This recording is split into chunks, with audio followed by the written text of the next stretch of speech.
এই যে আমরা কিন্তু টোটাল 3 জন মিলে খিচুড়ি রান্না করছি, আর একটা আপু হচ্ছে ক্যামেরার বাহিরে, সে ক্যামেরার সামনে আসে না। তো 3 জনের খিচুড়ির যে পরিমাণ ঘ্রাণ বাইর হয়েছে, একেবারে মোটা চাইলে সরিষার তেলে খিচুড়ি রান্না, সেই হবে আজকে খিচুড়ি। তারপর আবার কোরবানির মাংস না, হ্যাঁ এটা বল গাছ থেকে তুলে নিয়ে আইছে ধনিয়া পাতা, সেই ফ্রেশ।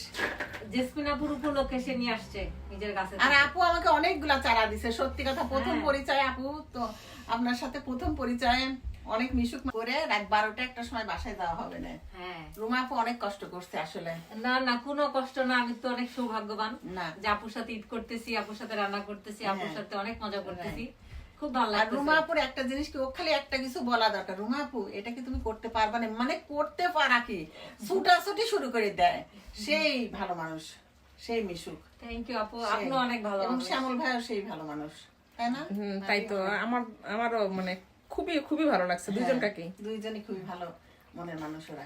মানে এত অল্প সময়ে উনি আমার খুব কাছের হয়ে গেছে। রাইট, হ্যাঁ।